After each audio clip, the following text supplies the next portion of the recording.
இந்த நாள் CMR Tamil FM வானொலியை பொறுத்த வரைக்கும், சிஎம்ஆர் தமிழ் குடும்பத்தை பொறுத்த வரைக்கும் மிக மிக முக்கியமான ஒரு நாள். காரணம், நிகழ்ச்சியினுடைய ஆரம்பத்திலேயே நாங்கள் அதை பற்றி பேசியிருந்தோம். எங்களினுடைய மிக முக்கியமான பங்குதாரராக அவர்கள் எங்களுடைய சிஎம்ஆர் குடும்பத்தினுடைய மிக முக்கிய அங்கத்தவராக இருக்கிற டிவிஐ தொலைக்காட்சியின் 23 ஆண்டுகளை நிறைவு செய்து 24வது ஆண்டிலே இன்றைய நாளிலே காலடி எடுத்து வைக்கிறது. ஒரு தொலைக்காட்சி 23 வருடம் ஒரு சமூகத்திலே, அதுவும் புலம்பெயர்ந்த சமூகத்திலே பயணிப்பது என்பது மிகப்பெரிய ஒரு விஷயம். ஆக இந்த பயணத்திலே எங்களோடு நின்ற எல்லோரையும் இன்றைய நாளிலே நாங்கள் நினைவு கூறுகிறோம். உங்களுக்கு எங்களுடைய நன்றிகள். இந்த பயணம் நீங்கள் இல்லாமல் சாத்தியமாகவே முடியாது. அதே நேரம் இந்த பயணத்தை, இந்த பணியை குறித்து அதிகமாக அறிந்திருந்தவர்களை இன்றைய நாளிலே நாங்கள் இணைத்துக் கொள்ள காத்திருக்கிறோம். திரு சுரேஷ் தர்மா வழக்கம் போல நம்மோடு இணைந்திருக்க போகிறார். அதே போல நம்மோடு ராம் பிரஷன் இணைந்திருக்க போகிறார். டிவிஐ சிஎம்ஆர் இரண்டோடும் இணைந்து வெகு காலமாக பயணிக்கிற இருவர் இவர்கள். அவர்கள் இருவரையும் நாங்கள் இணைத்துக் கொள்ள போகிறோம். வணக்கம் ராம். வணக்கம் சுரேஷ் தர்மா. வணக்கம் பிரியா. வணக்கம் சுரேஷ். வணக்கம் நேர்களே. உங்கள் அனைவரையும் இந்த பிறந்த நாள் நன்னாளிலே சந்திப்பதிலே மிக்க மகிழ்ச்சி. வணக்கம் சுரேஷ் தர்மா.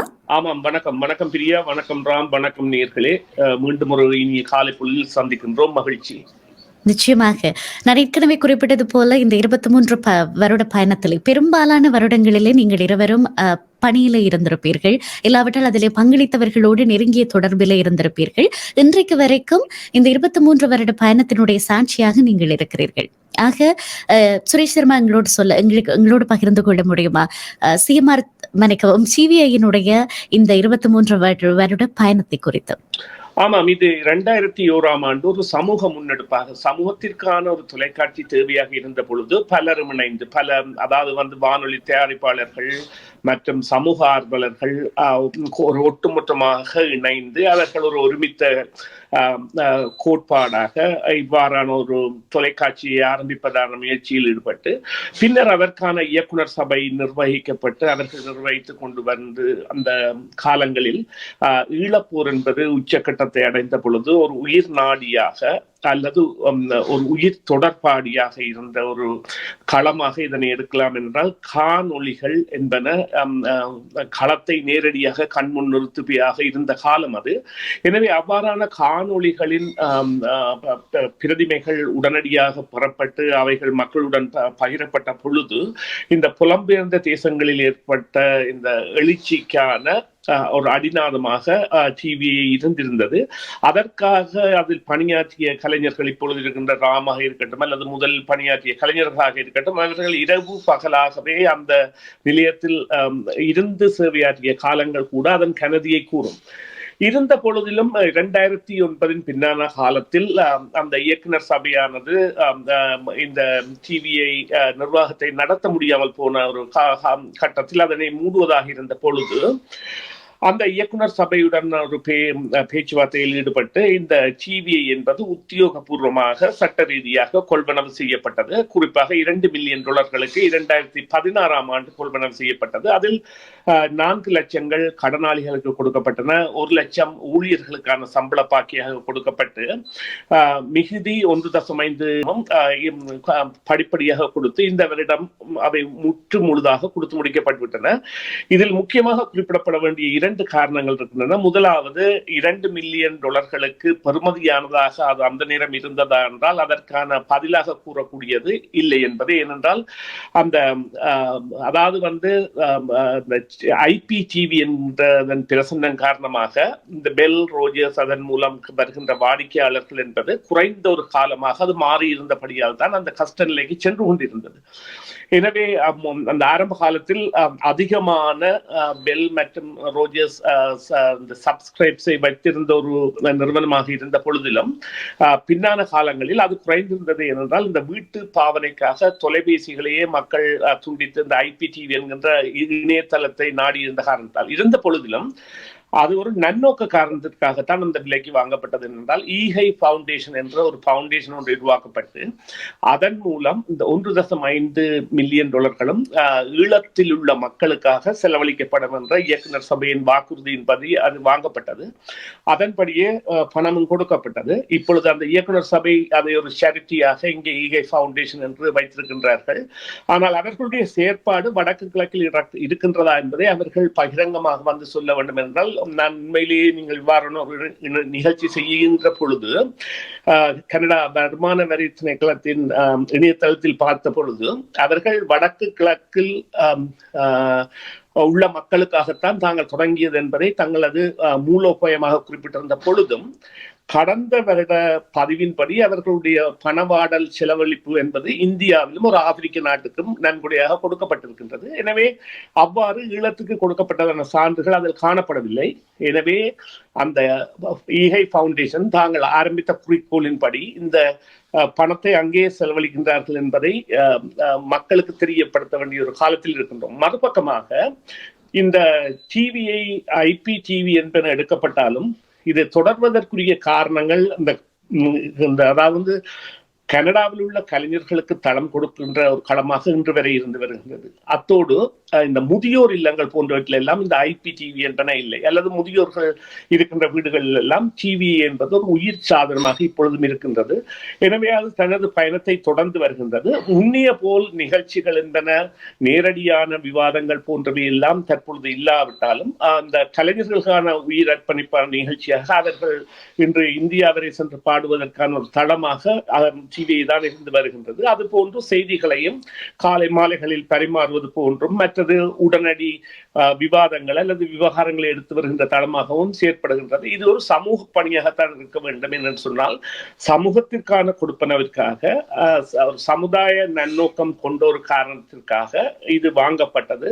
அதன் பெறுமதி அவ்வாறு இருந்ததா என்றால் இல்லை என்பதுதான் ஒரு சுருக்கமான பதிலாக இருக்க வேண்டும். இது ஒரு CMRின் சமூகம் சார்ந்த பணியாகத்தான் நாங்கள் எடுக்க வேண்டும். ஆமாம், நிச்சயமாக இதில் CMRனுடைய பங்களிப்பு அளப்பெரியது. ஏனென்றால் 2016ஆம் ஆண்டு இந்த டிவிஐ நிறுவனம் மூடப்பட்டு விடுமோ என்ற ஒரு ஐயம் இருந்த பொழுது CMR இருந்ததன் காரணமாக CMR தன்னகத்தே அந்த சகோதர சேவையை அப்படியே உள்ளிருத்து தொடர்ந்து இயங்குவதற்கு வழிகோலி இருந்தது.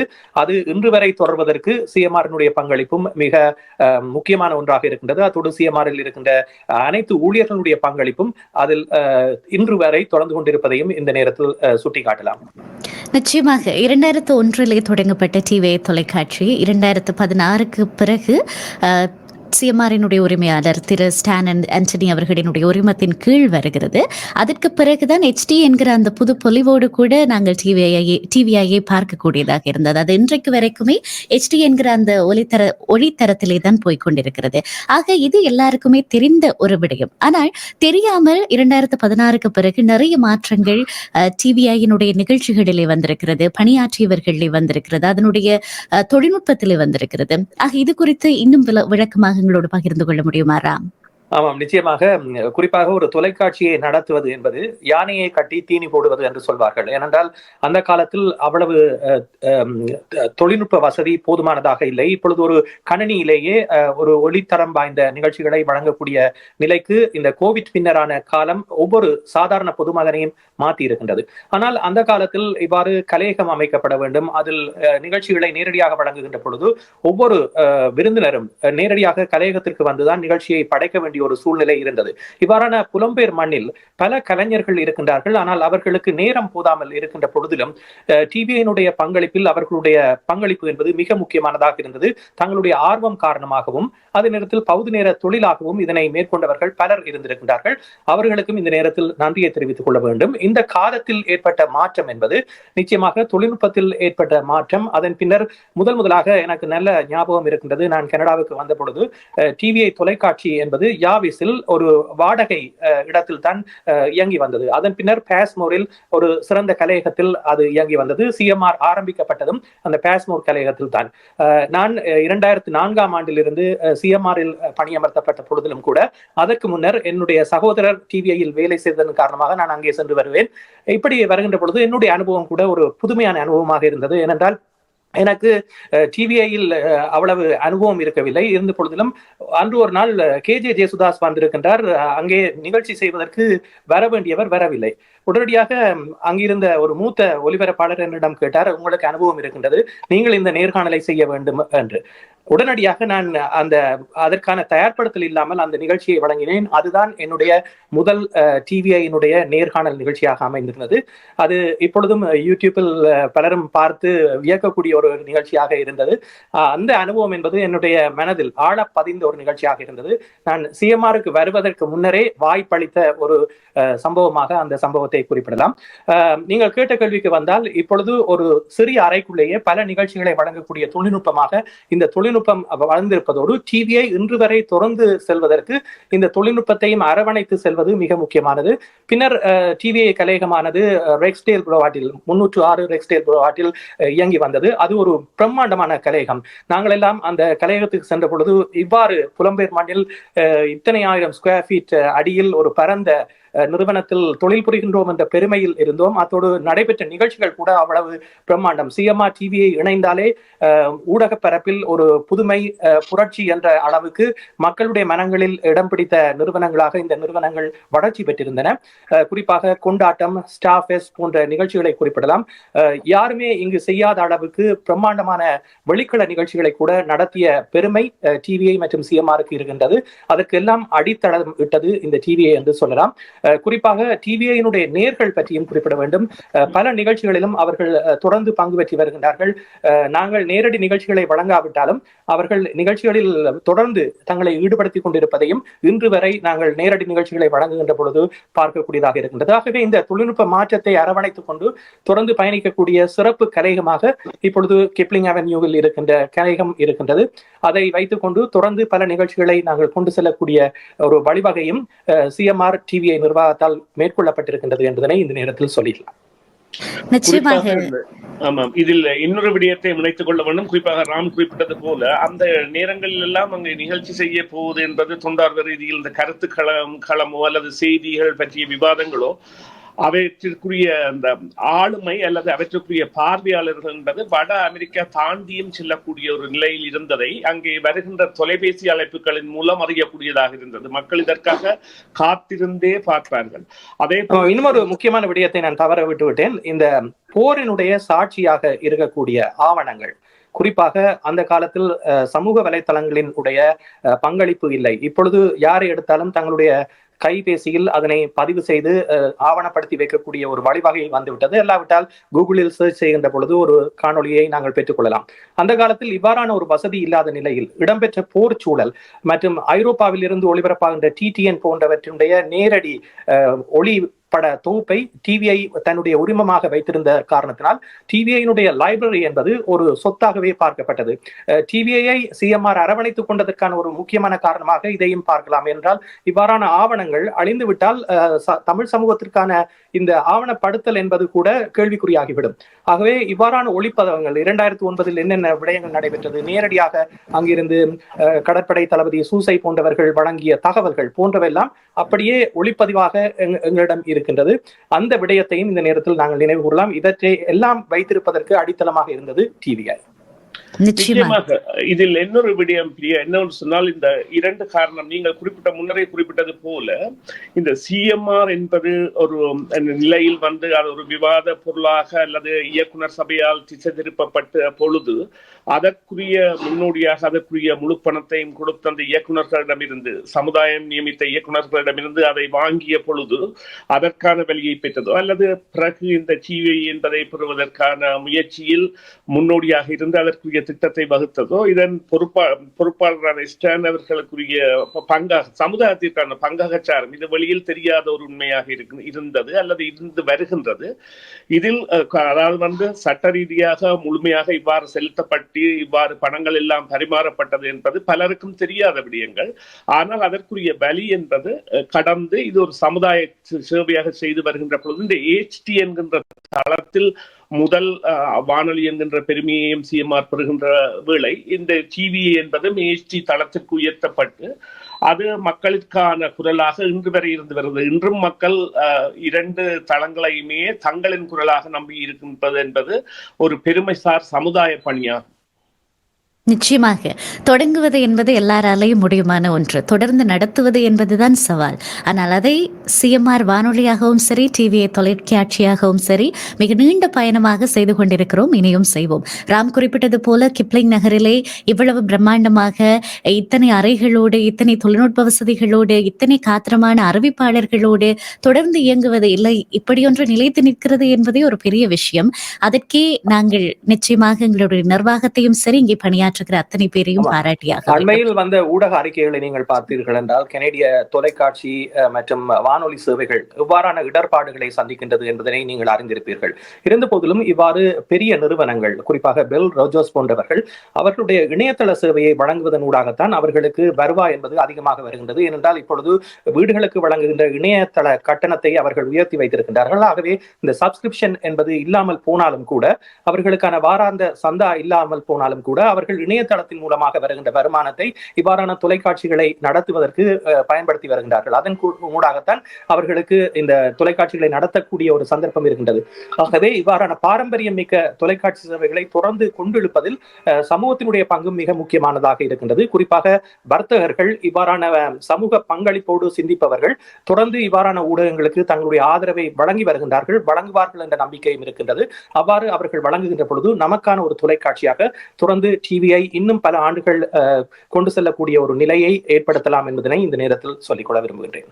நிச்சயமாக ஒரு அபிலாசையாக அல்லது ஆசையாக பகிரக்கூடிய விடயம், இந்த ராம் குறிப்பிட்ட ஒரு விடயம், கொண்டாட்டம், ஸ்டார் ஃபெஸ்ட் என்கின்ற விவகாரங்கள், அது போன்ற நிலைகள் கூட மேலும் நாங்கள் ஒரு தலைமைத்துவம் அல்லது கட்டுக்கோப்பு அல்லது பண்பாக நிகழ்ச்சி நடத்துவது என்பதற்கான அடித்தளங்களாக அந்த நிகழ்ச்சிகள் பார்க்கப்பட்டன என்பதில் எந்தவித ஐயமும் இல்லை. அவ்வாறான நிகழ்ச்சிகள் தொடர்ந்தும் நடத்தப்படுவதன் மூலம் மக்கள் சக்தியாக இருக்கின்ற இந்த ஊடகம் மக்களுடைய பங்களிப்புடன் மீண்டும் பயணிக்கின்ற அல்லது மீண்டும் இந்த கோவிட் காலத்தின் பின்னர் அது இடைநிறுத்தப்பட்டாலும் அவ்வாறான நிலைகள் தொடர வேண்டும் என்கின்ற ஒரு விருப்பையும் இந்த நேரத்தில் வெளியிட்டு வைக்கின்றேன். என்றால் அது ஒரு இணைப்பு பாலமாக மட்டுமல்ல, மக்களுக்கான பெரிய ஒரு இடர் தவிர நிகழ்வாக, அதாவது ஸ்ட்ரெஸ் ரிலீஃப், போய் சந்திப்பது அவ்வாறான நிலையில் அது இருந்தது என்பதை கூட இங்கே குறிப்பிட்டு வைக்கலாம். நிச்சயமாக நமக்கான தொலைக்காட்சி என்பது காலத்தினுடைய தேவை. அதை 2009 யுத்த காலப்பகுதிகள் எங்களுக்கு அதிகமாக உணர்த்தி இருந்தது. காரணம் என்னவென்றால், ஒரு சேனல் 4 என்ற ஒரு ஊடகம் செய்ய முடிந்த ஒன்றை வேறு எந்த தமிழ் ஊடகங்களும் அந்த அளவுக்கு பிரம்மாண்டமாக உருவாகி இருக்காததினாலே எங்களாலே செய்ய முடியவில்லை. ஆக காலத்துக்கு காலம் அது எங்களுடைய ஊடகம் என்பதை நாங்கள் மெருகூட்டி நாங்கள் ஆவணப்படுத்த வேண்டிய விடயங்களை அவசியம் ஆவணப்படுத்தியே ஆக வேண்டும். நன்றி அதை இந்த இடத்துல குறிப்பிட்டதற்காக. அதே நேரம் ஒரு காலகட்டத்தில் நீங்கள் அதை பற்றி குறிப்பிட்டிருந்தீர்கள். யார் அரசியலுக்கு, அதாவது தமிழ் தலைமைகளாக யார் இருக்க வேண்டும், அவர்களுடைய பின்னணி என்ன, மக்கள் நலத்திலே சரியாக செயற்படுகிறார்களா இல்லையா என்பதை டிவிஐயினுடைய ஊடகவியலாளர்கள், அதனுடைய நிகழ்ச்சி தொகுப்பாளர்களாக இருக்கட்டும், தயாரிப்பாளர்களாக இருக்கட்டும், ஒரு குழுவாக இணைந்து மிக நீண்ட நாட்களாக அதற்கான ஒரு அறிக்கையை தயாரித்துத்தான் அவர்கள் ஒரு நிகழ்ச்சியை தொகுத்து வழங்குவார்கள் என்று நான் கேள்விப்பட்டிருக்கிறேன். ஆக அது பற்றி கூற முடியுமா ராம்? எவ்வளவு காத்திரமான நிகழ்ச்சிகளை நாங்கள் படைத்திருக்கிறோம். யாரெல்லாம் டிவிஐயினுடைய முகமாக அப்போது இருந்திருக்கிறார்கள், இப்போது வரைக்கும் இருக்கிறார்கள்? நிச்சயமாக ஒவ்வொருவராக சொல்வது என்பது மிக கடினம். ஏனென்றால் பலருடைய கூட்டு முயற்சியாக இந்த முயற்சி இருந்தது. நீங்கள் குறிப்பிட்டது போன்று இவ்வாறு தமிழர் சம்பந்தமான விடயங்களை ஒரு தூர நோக்கோடு சிந்தித்து எடுப்பது என்பது மிக முக்கியமானது. ஆகவே இதில் தனியொருவருடைய சிந்தனைக்கு இடம் கொடுக்காமல் பலரும் கூடி ஒரு முடிவை எடுத்து அது தமிழ் மக்களுக்கு இவ்வாறான விளைவுகளை எதிர்காலத்தில் ஏற்படுத்தும் என்பதை நன்கு அறிந்து கொடுக்கின்ற பொழுது அதனுடைய அந்த தீர்க்க தரிசனம் என்பது மிகச் சரியானதாக இருக்கும். அது தமிழ் இனத்தையே வழிநடத்துவதற்கு ஒரு இன்றியமையாத தேவையாகவும் இருக்கின்றது. இப்பொழுது பலரும் விடுகின்ற பிரச்சனையில் பலரும் நேற்று கூட சிஎம்ஆரில் நிகழ்ச்சி நடத்த போன பொழுது அவர்கள் கூறுகின்ற விடயம், இந்த ஒரு தீர்மானத்தை எடுக்கின்ற பொழுது யார் தீர்மானிக்கும் சக்தியாக இருக்க போகின்றார் என்பதை தீர்மானிப்பதிலே தமிழர்கள் இன்று காலத்தை செலவழிக்கக்கூடிய ஒரு நிலையில் இருக்கின்றார்கள். இதன் காரணமாக அந்த தீர்மானங்கள் சில வேளைகளில் பிழைத்து போய்விடுகின்றன. இதன் காரணமாக தமிழர்களுடைய எதிர்காலமே ஒரு கேள்விக்குறியாக மாறிக்கொண்டிருக்கின்றது என்ற ஒரு விடயத்தை குறிப்பிட்டிருந்தார்கள். ஆகவே இவ்வாறான ஊடக பரப்பில் மக்களை சென்றடைய வேண்டிய செய்திகள் அல்லது மக்கள் எவ்வாறான முடிவை எடுக்கலாம் என்பதை அவர்கள் சிந்திப்பதற்கான தூண்டுகோலாக இருக்கக்கூடிய ஒரு சக்தியாக ஊடக பரப்பு இருக்கின்றது. அந்த ஊடக பரப்பில் எடுக்கப்படுகின்ற தீர்மானங்கள் சரியானதாகவும் எதிர்காலத்தில் அது தமிழர்களுக்கு பாதகமான விளைவுகளை ஏற்படுத்த கூடாதவையாகவும் இருக்க வேண்டும் என்பதுதான் இங்கே மிக முக்கியமானது. அவ்வாறான விடயங்கள் சிந்தித்துத்தான் அப்பொழுது எடுக்கப்பட்டது. அதில் தமிழினம் வெற்றி கண்டது என்பதனையும் இங்கு மறக்க முடியாது.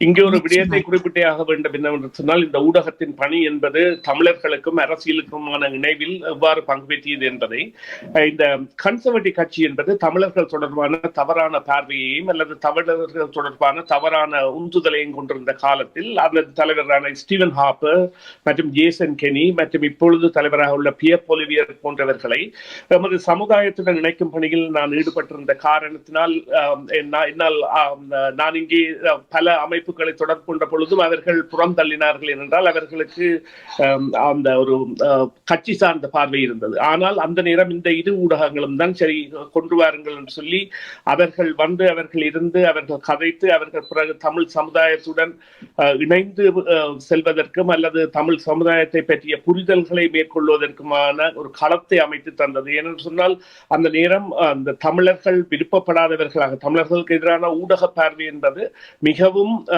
தவறுதலாக கையாளப்பட்டது. குறிப்பாக இங்கே வருகின்ற தேசிய ஊடகங்கள் அதனை அவ்வாறு வெளியிடக்கூடிய நிலையில் இருந்தன. அங்கே வருகின்ற கட்டுரைகள் அதிலும் ஒரு பத்திரிகையாளர் என்பவர் தொடர்ந்து தாக்கி வந்த காலத்தில் அதை அவர்கள் நம்பினார்கள். இருந்த பொழுதிலும் இந்த களத்தை அமைத்து தந்து அவர்கள் வந்த பொழுதெல்லாம் சந்தித்து அவர்களுக்கான இடத்தை தந்து, என்றால் எங்கள் தமிழர் சமுதாயத்தில் உள்ள ஒரு பெரிய குறை என்னவென்று சொன்னால் வேறு ஒரு மாற்று கருத்தை கேட்பதற்கான தளம் என்பது இல்லை. அவ்வாறான தளங்கள் திறக்கப்படாத இடத்து அதற்கான தளத்தை அமைத்து தந்ததற்காக இந்த வானொலி பெரும் பங்காற்றி இருக்கின்றது. வானொலியில தொலைக்காட்சியின் வானொலியும் அதில் முக்கிய பங்காற்றியவர் நிறுவனர் ஸ்டான் அவர்கள். அவர் அதற்கு ஒத்துக்கொண்டிருக்காவிட்டால் அவ்வாறான ஒரு நிலைமையை ஏற்படுத்தி இருக்க முடியாது. எனவே அது ஒரு நல்ல சந்தர்ப்பம், ஒரு உதாரணம். அதே போல தமிழ் தலைவர்களாக இன்று காட்டுபவர்கள் தங்களை நிலைநிறுத்திக் கொள்வதற்கும் அல்லது தங்களை மக்களிடையே கொண்டு செல்வதற்குமாக அரசியலில், அதாவது அரசியலை பணியாக எடுத்தவர்கள், இவர்கள் தொண்டார்வ ரீதியில் எடுக்கவில்லை. அவர்களுக்குரிய சம்பளம் போகின்றது, தங்களுக்குரிய வாழ்க்கையை செய்கின்றார்கள். எனவே அரசியலை தொழிலாக எடுப்பதற்கான களமாக கூட இந்த தொலைக்காட்சியும் வானொலியும் முக்கிய பங்கு வகித்திருக்கின்றது என்பதை இந்த நேரத்தில் குறிப்பிட வேண்டும். குறிப்பாக இந்த தமிழர்களிடையே அரசியலை தொழிலாக கொண்டவர்கள் அனைவரும் ஒரு காலத்தில் இந்த ஊடகத்தின் மூலம்தான் இன்றும் என்று கூறலாம், இன்றும் இந்த ஊடகத்தை தான் நம்பி இருக்கின்றார்கள். நிச்சயமாக. நிறைவாக ஒரு கேள்வி சுரேஷ் தர்மா உங்களிடம். ஒரு வானொலி அல்லது தொலைக்காட்சி இங்கே நடத்தப்படுவதற்கான அங்கீகாரம், கனேடிய அரசினுடைய அங்கீகாரத்தை பெற வேண்டுமாக இருந்தால் அது தான் இருக்கிற அந்த சமூகத்திற்கு, அதனுடைய விருத்திக்கு நிச்சயமாக பங்களிக்க வேண்டும் இல்லையா? ஆக இப்பொழுது வரைக்கும் டிவிஐ எந்த அளவுக்கு கனேடிய தமிழ் சமூகத்துக்கு சமூக பணியை ஆற்றி வருகிறது, எந்த அளவுக்கு தன்னுடைய சமூகத்தை உள்ளிணைத்து பயணிக்கிறது என்பதை சொல்ல முடியுமா? சமூகத்தின் உயிர்நாடி என்பதை ஆரம்பத்திலே குறிப்பிட்டது போல உயிர்நாடியாக இருந்தது. அதாவது கனேடிய தேசிய நீரோட்டத்தில் மக்கள் கனேடிய தகவல்களை அறிவதற்கும், மக்கள் கனடாவில் நடைபெறுகின்ற நிகழ்வுகளில் நடைபெறுவதற்கும், குறிப்பாக மருத்துவத்தில் இருந்து மாணாக்கர்கள் வரை பயன்பெறுகின்ற அளவான நிகழ்ச்சிகள் தெளிவாக கொடுக்கப்பட்டன. அதை மக்களும் நம்பி ஏற்கக்கூடியதாக ஆளுமைகள் அதற்காக அங்கே அழைக்கப்பட்டார்கள். அவர்கள் கூட தொண்டார்வ ரீதியில் தங்களுடைய பங்குகளை தொடர்ந்து செலுத்தி வருகின்றார்கள். எனவே அதாவது இன்று கனடாவில் தமிழ் சமூகம் ஒரு ஒற்றுமையாக பயணிப்பதற்கான ஒரு தளம் எது என்று கேட்டால் அது இந்த இரண்டு ஊடகங்களை தவிர வேறு எதுவுகமாகவே இருக்க முடியாது. ஏனென்றால் தமிழர்களை பிரித்தாள்கின்ற அல்லது பொய்களின் தேசங்களாக மாறி வருகின்ற ஒரு இடத்தில் இல்லை இதுதான் இவ்வாறுதான் நடக்கின்றது என்பதை மக்களுக்கு ஆணித்தரமாக சொல்கின்ற ஒரு களமாகவும், மக்கள் தங்கள் நம்பிக்கையை விதைக்கின்ற அல்லது இன்னுமே தொடர்ந்து எதிர்பார்த்து கொண்டிருக்கின்ற ஒரு தளமாகவும் இந்த டிவியை இருக்கின்றது, அதனுடைய சிஎம்ஆரும் இருக்கின்றது.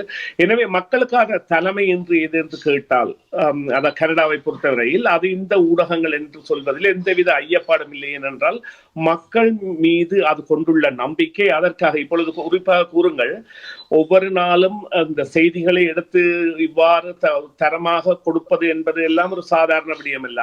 அதே போல ராம் கூறியது போல இந்த பின்னணியில் உழைக்கின்ற எத்தனையோ தொழில்நுட்பவியலாளர்கள் மற்றும் ஊடகவியலாளர்கள் கொடுக்கின்ற பங்கு என்பது அவர்கள் ஏதோ தங்கள் ஊதியத்திற்காக மட்டும் செய்வதில்லை, அதை அவர்கள் தங்களுடைய வாழ்க்கை முறையாகவும் மக்களுக்கான சேவையாகவும் தான் செய்கின்றார்களே ஒழிய. ஏனென்றால் வானொலியில் வந்திருக்கின்ற அந்த 1 மணித்தியாலம் 2 மணித்தியாலம் மட்டும் அவர்கள் அதை செய்யவில்லை, பின்னணியில் இருந்து செய்து மக்களுக்கு இதை கொடுக்க வேண்டுமோ அதை கொடுக்கின்றார்கள். அதே வேளை அந்த ஒரு பக்கம் சாராமல், அதாவது நான் நேற்று ஒரு காணொலியை பார்த்திருந்தேன், அந்த ஒரு குறுஞ்செய்தி டிவியை விட்டிருந்தது.